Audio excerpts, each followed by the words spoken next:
Good morning all. ഞാൻ Ramakrishnan TB, SEBI registered research അനലിസ്റ്റാണ്. ഈ ഓഡിയോ കേട്ടതിന് ശേഷം ഡിസ്ക്ലെയിമർ കൂടി വായിച്ചു നോക്കണമെന്ന് താല്പര്യപ്പെടുന്നു. ഇന്ന് നമ്മൾ എക്സ്പെക്റ്റ് ചെയ്യുന്നത് വീണ്ടും ബെറ്റർ ഓപ്പണിങ്ങും അതുപോലെ തന്നെ നിഫ്റ്റിയും സെൻസെക്സും ബാങ്ക് നിഫ്റ്റി മെറ്റൽ അതുപോലെ തന്നെ Nifty auto, Nifty PSU bank, ഈ ഇൻഡെക്സുകളെല്ലാം തന്നെ വീണ്ടും പുതിയ റെക്കോർഡ് ഹൈ ഹിറ്റ് ചെയ്യും എന്നാണ് എക്സ്പെക്റ്റ് ചെയ്യുന്നത്. ഏഷ്യയിലെ എല്ലാ മാർക്കറ്റുകളും ഇന്ന് ബെറ്റർ ആയിട്ടാണ് ട്രേഡ് ചെയ്യുന്നത്. സൗത്ത് കൊറിയൻ ഇൻഡെക്സ് കോസ്പി ഇന്ന് വീണ്ടും പുതിയ റെക്കോർഡ് ഹൈ ഹിറ്റ് ചെയ്ത് റെക്കോർഡ് ഹൈയിലാണ് ട്രേഡ് ചെയ്യുന്നത്. ചൈനീസ് ജാപ്പനീസ് മാർക്കറ്റുകൾ 2026 ആദ്യത്തെ ട്രേഡിംഗ് ഡേ ആണ്. 1-ാം തീയതിയും 2-ാം തീയതിയും ജനുവരി 1, 2 തീയതികളിൽ അവധിയായിരുന്നു ഈ മാർക്കറ്റുകൾക്ക്. അതുകൊണ്ട് തന്നെ പോസിറ്റീവ് മൊമെൻറ്റം തന്നെയാണ് ഈ മാർക്കറ്റിലും ഉള്ളത്. ഓവറോൾ നോക്കുകയാണെങ്കിൽ ഇന്ന് ഏഷ്യയിലെ AI ചിപ്പ് റിലേറ്റഡ് സ്റ്റോക്കുകൾ തന്നെയാണ് മുന്നേറുന്നത്. കഴിഞ്ഞ ആഴ്ചയിലെ അമേരിക്കൻ മാർക്കറ്റ് സിറ്റുവേഷൻ നോക്കുകയാണെങ്കിൽ വീക്ക് ടു വീക്ക് താഴെയായിരുന്നു. അതേസമയം വെള്ളിയാഴ്ച സ്ലൈറ്റ്ലി ബെറ്റർ ആയിരുന്നു. നാസ്ഡാക്ക് ഒഴികെയുള്ള മറ്റ് ഇൻഡെക്സുകളെല്ലാം തന്നെ ടെക്നോളജി സ്റ്റോക്കുകൾ മെജോറിറ്റി താഴെയായിരുന്നു. അതേസമയം ആൽഫബറ്റ് ബെറ്റർ ആയിരുന്നു, ബ്രോഡ്കോം ബെറ്റർ ആയിരുന്നു. ബൈദു ചൈനീസ് കമ്പനിയാണ്, ബൈദു റെക്കോർഡ് ഹൈയിലാണ് ക്ലോസ് ചെയ്തിരിക്കുന്നത്. അൽക്കോവ പുതിയ 52 വീക്ക് ഹൈയിലാണ് ക്ലോസ് ചെയ്തിരിക്കുന്നത്. Western Digital hard disk drive മാനുഫാക്ചററാണ്, പുതിയ റെക്കോർഡ് ഹൈ ഹിറ്റ് ചെയ്ത് റെക്കോർഡ് ഹൈയിലാണ് ക്ലോസ് ചെയ്തിരിക്കുന്നത്. മൈക്രോൺ ചിപ്പ് മേക്കിംഗ് കമ്പനിയാണ്, റെക്കോർഡ് ഹൈ ഹിറ്റ് ചെയ്ത് റെക്കോർഡ് ഹൈയിലാണ് കഴിഞ്ഞ ആഴ്ച അമേരിക്കയിൽ ക്ലോസ് ചെയ്തിരിക്കുന്നത്. യൂറോപ്യൻ മാർക്കറ്റുകൾ നോക്കുകയാണെങ്കിൽ കഴിഞ്ഞ ആഴ്ച UK FTSE പുതിയ റെക്കോർഡ് ഹൈ ഹിറ്റ് ചെയ്തിരിക്കുകയാണ്. ജർമ്മൻ ഇൻഡെക്സ് ഡാക്സും റെക്കോർഡ് ഹൈനടുത്താണ് ക്ലോസ് ചെയ്തിരിക്കുന്നത്. പൊതുവെ ഒരു പോസിറ്റീവ് മൊമെൻ്റ് ആണ് ഗ്ലോബൽ മാർക്കറ്റുകളിലുള്ളത്. അതേസമയം കമോഡിറ്റികളുടെ കാര്യം നോക്കുകയാണെങ്കിൽ കഴിഞ്ഞ ആഴ്ച വീക്ക് ടു വീക്ക് സ്ലൈറ്റ്ലി താഴെയായിരുന്നു. $4,330.3 പെർ ഔൺസിനാണ് സ്പോട്ട് ഗോൾഡ് ക്ലോസ് ചെയ്തിരുന്നത്. പക്ഷേ ഇന്ന് മോർണിംഗിൽ ബെറ്റർ ആയിട്ടാണ് ട്രേഡ് ചെയ്യുന്നത്. $4,405 പെർ ഔൺസിനാണ് സ്പോട്ട് ഗോൾഡ് ട്രേഡ് ചെയ്യുന്നത്. സിൽവറും കഴിഞ്ഞ ആഴ്ച വീക്ക് ടു വീക്ക് സ്ലൈറ്റ്ലി വീക്കായിരുന്നു. $72.77 പെർ ഔൺസിനാണ് ക്ലോസ് ചെയ്തിരുന്നത്. പക്ഷേ ഇന്ന് മോർണിംഗിൽ ട്രേഡ് ചെയ്യുന്നത് $75.6 പെർ ഔൺസിനാണ്. ഈ രണ്ട് കമ്മോഡിറ്റികളും ബെറ്റർ ആണ്. ഒപ്പം കോപ്പർ ഇന്ന് റെക്കോർഡ് ഹൈനടുത്താണ് മോർണിംഗിൽ ട്രേഡ് ചെയ്യുന്നത്. അലുമിനിയം കഴിഞ്ഞ ആഴ്ചയിൽ 5 ഇയർ ഹൈയിലാണ് ക്ലോസ് ചെയ്തിരുന്നത്.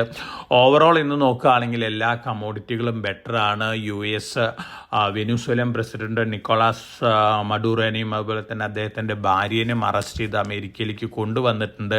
ഈ ആക്ഷനെ പല രാജ്യങ്ങളും ക്രിട്ടിസൈസ് ചെയ്യാണ്. അതേസമയം US-നെ സംബന്ധിച്ച് നോക്കുകയാണെങ്കിൽ വെനിസ്വേലയാണ് ഏറ്റവും കൂടുതൽ ക്രൂഡ് ഓയിൽ റിസർവ് ഉള്ള രാജ്യം. അതോടൊപ്പം തന്നെ വെനിസ്വേലൻ മൈനുകളിലൊക്കെ ധാരാളം ഗോൾഡ് ഡെപ്പോസിറ്റുകളൊക്കെ ഉണ്ട്.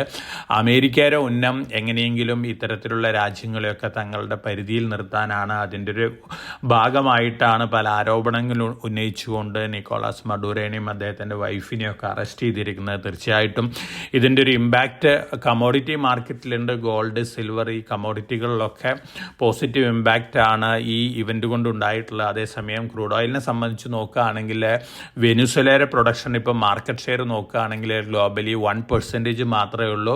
അതുകൊണ്ട് തന്നെ കാര്യമായിട്ടുള്ള ഇമ്പാക്റ്റ് ഇല്ല. അതോടൊപ്പം തന്നെ ഒപ്പക്ക് ഈ 2026 പ്രൊഡക്ഷൻ കൂട്ടാണ്. അതോടൊപ്പം തന്നെ സർപ്ലസ് ആണ് പ്രൊഡക്ഷൻ വരാൻ പോകുന്നത്. അതുകൊണ്ട് തന്നെ ക്രൂഡ് ഓയിലിനെ സംബന്ധിച്ച് വലിയ പോസിറ്റീവ് ഇമ്പാക്റ്റ് ഒന്നും തന്നെയില്ല. മറിച്ച് ഒരു പക്ഷേ ക്രൂഡ് ഓയിൽ വീണ്ടും താഴെ പോകാനുള്ള സാധ്യതകളാണ് കാണുന്നത്. ഇനി നമ്മൾ മറ്റ് news flows, domestic news flows നോക്കുകയാണെങ്കിൽ നമ്മുടെ ജനങ്ങളുടെ ഹൗസ് ഹോൾഡ് സേവിങ്സിൽ നിന്നുള്ള ക്യാപിറ്റൽ ഇക്വിറ്റി അതുപോലെ തന്നെ മ്യൂച്വൽ ഫണ്ടിലേക്ക് പെൻഷൻ റിലേറ്റഡ് പ്രൊഡക്റ്റുകളിലേക്കുള്ള ഇൻവെസ്റ്റ്മെൻ്റ് ഒക്കെ വളരെയധികം കൂടിയിരിക്കുകയാണ്. 2021, 2025 ഈ ഇയറൊക്കെ ആയിട്ട് കമ്പയർ ചെയ്യുമ്പോൾ 2025 വരുമ്പോൾ വലിയ രീതിയിലാണ് ഇൻവെസ്റ്റ്മെൻറ്റ് ഇത്തരത്തിലുള്ള പ്രൊഡക്റ്റുകളിലേക്ക് മാറിയിട്ടുള്ളത്. തീർച്ചയായിട്ടും ഇത് മാർക്കറ്റിനെ സംബന്ധിച്ച് പോസിറ്റീവായിട്ട് ന്യൂസാണ്. ഒപ്പം കഴിഞ്ഞ വെള്ളിയാഴ്ച മാനുഫാക്ചറിംഗ് PMI ഡാറ്റ വന്നിരുന്നു. റെക്കോർഡ് ചെയ്തിരിക്കുന്നത് 55 ആണ്. നവംബറിൽ 56.6 ആയിരുന്നു. 2 ഇയർ ലോ ആണ് മാനുഫാക്ചറിങ് ഡാറ്റ. പക്ഷേ ഇതൊരു നെഗറ്റീവ് ഇമ്പാക്റ്റ് ഒന്നും ഉണ്ടാക്കുന്ന ഒരു ഡാറ്റയല്ല. അതുകൊണ്ട് തന്നെ മാർക്കറ്റിനെ സംബന്ധിച്ച് വലിയ ഇമ്പാക്റ്റ് ഒന്നും നമ്മൾ എക്സ്പെക്റ്റ് ചെയ്യുന്നില്ല. അതേസമയം ഗവൺമെൻറ് ചിപ്പ് മാനുഫാക്ചറിങ് കമ്പനികൾക്ക് അതുപോലെ തന്നെ ഇലക്ട്രോണിക് മാനുഫാക്ചറിങ് കമ്പനികൾക്ക് വേണ്ടി ഓഫർ ചെയ്തിരുന്ന കമ്പോണൻസ് മാനുഫാക്ചറിങ് സ്കീം 3 അനൗൺസ് ചെയ്തിട്ടുണ്ട്. ഇലക്ട്രോണിക് മാനുഫാക്ചറിങ്ങിൽ 22 പ്രപ്പോസലുകളാണ് ഗവൺമെൻറ് ആക്സെപ്റ്റ് ചെയ്തിട്ടുള്ളത്. 5 പ്രപ്പോസലുകൾ ആപ്പിൾ റിലേറ്റഡ് റിലേറ്റഡ് പ്രപ്പോസലുകളാണ് ആപ്പിളായിട്ട് Hindalco, Tata Electronics, Motherson Electronic Components, അതുപോലെ തന്നെ Yushan Technologies, ATL Battery Technologies, ഈ 5 കമ്പനികൾ ആപ്പിളായിട്ട് ടൈപ്പിൽ 5 പ്രൊജക്റ്റുകൾ വരെയാണ്. ഹിൻഡാൽക്കോനെ സംബന്ധിച്ച് വളരെ പോസിറ്റീവ് ന്യൂസാണ്. ആദ്യമായിട്ടാണ് ഹിൻഡാൽക്കോ ഇത്തരത്തിൽ ഇലക്ട്രോണിക് മാനുഫാക്ചറിങ് സർവീസ് രംഗത്തുള്ളൊരു പ്രൊജക്റ്റിൽ ഏർപ്പെടുത്തുന്നത്. അതോടൊപ്പം തന്നെ അലുമിനിയം പ്രൈസും വലിയ രീതിയിൽ ഇൻ്റർനാഷണൽ മാർക്കറ്റിൽ മുന്നേറിക്കൊണ്ടിരിക്കുകയാണ്. അതിൻ്റെ ഒരു ഇമ്പാക്റ്റും ഹിൻഡാൽക്കോയ്ക്ക് ലഭിക്കാനുള്ള സാധ്യതകളുണ്ട്. L&T കഴിഞ്ഞ വെള്ളിയാഴ്ച സ്റ്റീൽ അതോറിറ്റി ഓഫ് ഇന്ത്യയിൽ നിന്ന് 5,000-നും 10,000 കോടിക്കും ഇടയിലുള്ള ഒരു മേജർ ഓർഡർ ബാഗ് ചെയ്തിട്ടുണ്ട്. കണ്ടിന്യൂസ് ആയിട്ട് L&T ഓർഡേഴ്സ് ബാഗ് ചെയ്തുകൊണ്ടിരിക്കുകയാണ്. NTPC അമേരിക്കയിലത്തെ ന്യൂക്ലിയർ ഫ്യൂവൽ ടെക്നോളജി കമ്പനിയിൽ മൈനോറിറ്റി സ്റ്റേക്ക് എടുക്കാൻ പോവുകയാണ്. ഈ കമ്പനി വളരെ പോസിറ്റീവ് ഇമ്പാക്റ്റ് നൽകുന്ന ഒരു കമ്പനി തന്നെയാണ്. ഒരു ഇന്നോവേറ്റീവ് ആയിട്ടുള്ള ഒരു patented thorium and enriched uranium nuclear fuel, അതിൻ്റെ പേരാണ് ANEEL, advanced nuclear energy for enriched life എന്ന് പറയുന്ന ഒരു ഫ്യൂവൽ കണ്ടുപിടിച്ചിട്ടുണ്ട്. ഇത് യൂസ് ചെയ്യുന്നത് ഇന്ത്യയിലത്തെ പ്രഷറൈസ്ഡ് ഹെവി വാട്ടർ റിയാക്ടേഴ്സിലൊക്കെയാണ്, ന്യൂക്ലിയർ റിയാക്ടേഴ്സിലൊക്കെയാണ്. NTPCനെ സംബന്ധിച്ച് പോസിറ്റീവ് ആയിട്ടുള്ള ന്യൂസാണ് ലോങ് റണ്ണിൽ നോക്കുകയാണെങ്കിൽ.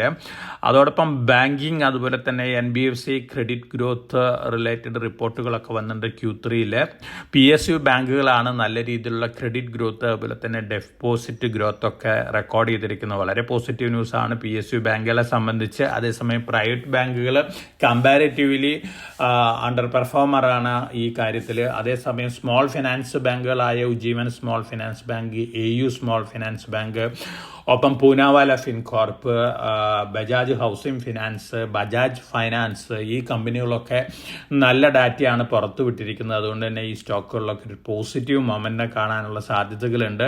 ബാങ്കുകളുടെ പെർഫോമൻസ് നോക്കുകയാണെങ്കിൽ റെക്കോർഡ് ഡെപ്പോസിറ്റ് മൊബിലൈസേഷനിലും അതുപോലെ തന്നെ ക്രെഡിറ്റ് ഗ്രോത്തും രേഖപ്പെടുത്തിയിട്ടുള്ള കാത്തലിസറിയം ബാങ്കാണ്. 29% കാത്തലിസറിയം ബാങ്കിൻ്റെ credit growth. Majority gold related പ്രൊഡക്റ്റുകളാണ്. അതോടൊപ്പം തന്നെ ഡെപ്പോസിറ്റ് മൊബിലൈസേഷനും 21% ഇൻക്രീസ് ആയിട്ടുണ്ട്.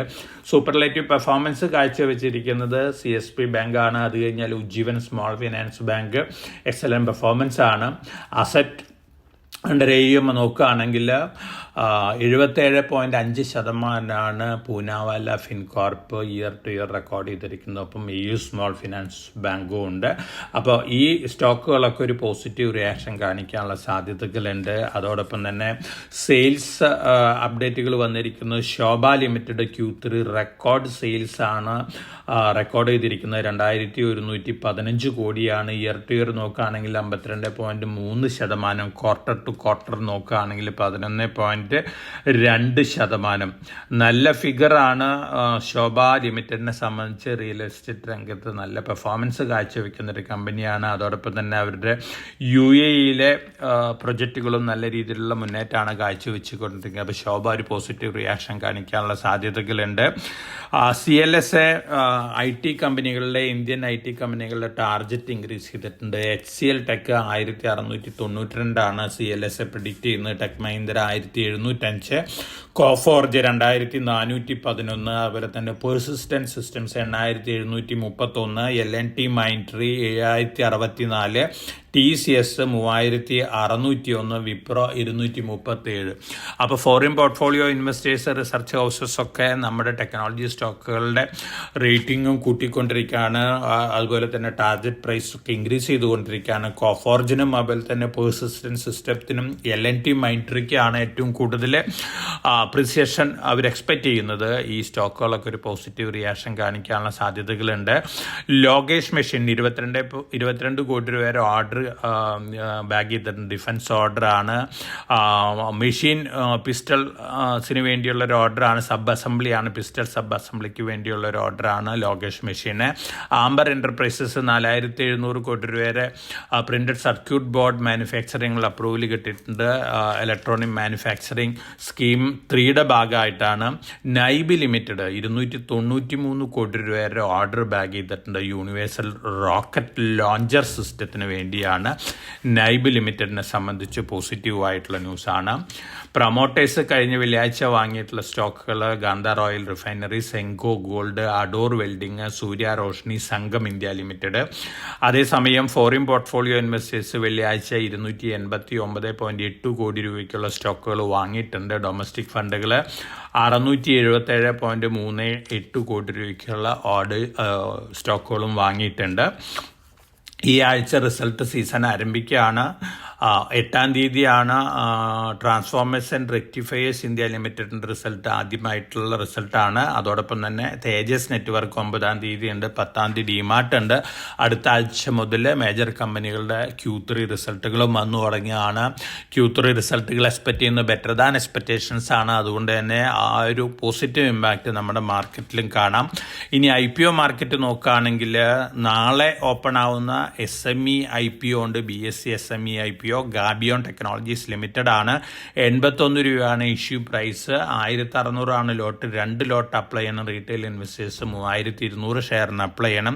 നല്ലൊരു IPO ആണ്. അലോട്ട്മെൻറ്റ് കിട്ടുകയാണെങ്കിൽ ലിസ്റ്റിംഗ് ഗെയിം കിട്ടാൻ സാധ്യതയുള്ള ഒരു IPO ആണ്. അതോടൊപ്പം തന്നെ 9-ാം തീയതി ഒരു മെയിൻ ബോർഡ് IPO വരുന്നുണ്ട്. കോൾ ഇന്ത്യ ലിമിറ്റഡിൻ്റെ സബ്സിഡിയറി ആയിട്ടുള്ള ഭാരത് കോക്കിംഗ് കോൾ ലിമിറ്റഡിൻ്റെ IPO ആണ്.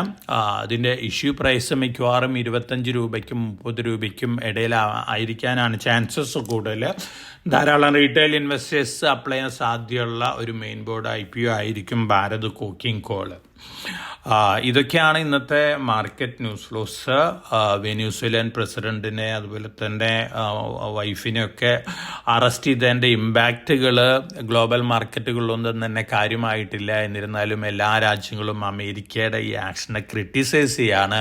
അതോടൊപ്പം തന്നെ ഈ ആക്ഷൻ ചൈനയ്ക്ക് തൈവാനെ അക്യൂർ ചെയ്യാൻ അല്ലെങ്കിൽ ഇൻവേഡ് ചെയ്യാനുള്ള ഒരു ശക്തി പകരുമെന്ന തരത്തിലുള്ള ക്രിറ്റിസിസമൊക്കെ വരുന്നുണ്ട്.